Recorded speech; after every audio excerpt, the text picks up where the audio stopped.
আসসালামু আলাইকুম ওয়া রাহমাতুল্লাহ। প্রিয় শ্রোতা মণ্ডলী, আশা করি ভালো আছেন। আমি আল্লাহ পাকের মেহেরবানিতে ভালো আছি। বাংলাদেশ এবং প্রবাসী সকল ভাই বোনদেরকে জানাই আন্তরিক মুবারকবাদ। বিশেষ করে মা বোনদের জন্য আজকে অত্যন্ত গুরুত্বপূর্ণ একটা ভিডিও নিয়ে এসেছি। যে সমস্ত মা বোনেরা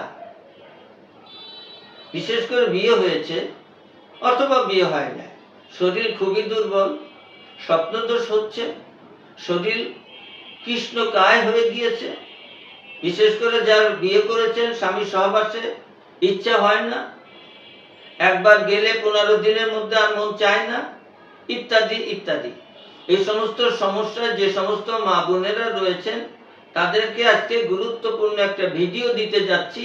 অত্যন্ত পাওয়ারফুল একটি রেমেডি।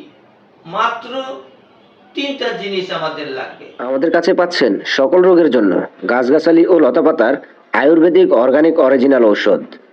তাই আপনার শরীরকে চাঙ্গা ও সুস্থ রাখতে আজই অর্ডার করুন, অথবা যে কোনো পরামর্শের জন্য হুজুরের সাথে যোগাযোগ করুন নিচের স্ক্রিনে দেওয়া এই নাম্বারে। আলকুশি, অশ্বগন্ধা, তেঁতুল বীজ কখন কিভাবে খাবেন সে কথা বলার আগে আমার মুসাফির টিভি 99 চ্যানেল সাবস্ক্রাইব করে আমার পাশে থাকবেন। অতন্ত্র প্রহরীর মতো 30 বছর যাবৎ আপনাদের চিকিৎসা সেবা দিয়ে আসতেছি।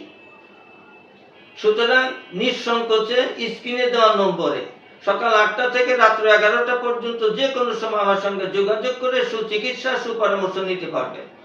বাংলাদেশে 1 থেকে 2 দিন, বহির্বিশ্বে 8 থেকে 10 দিনের মধ্যে কুরিয়ার সার্ভিসে আপনার গন্তব্যে ওষুধ পৌঁছে যাবে ইনশাআল্লাহ। তা চলুন,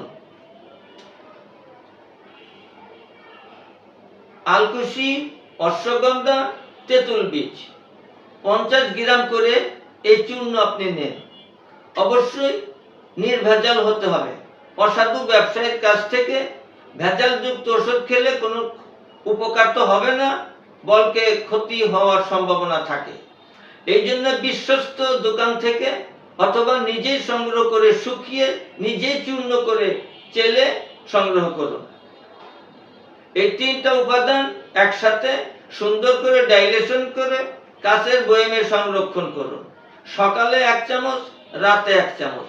অবশ্যই রাতে খাওয়ার পরে দুধের সাথে মিশিয়ে খেতে হবে। স্বাদের জন্য যদি ডায়াবেটিস না থাকে 1 চামচ মধু, সকালে দুধ না হলেও চলবে।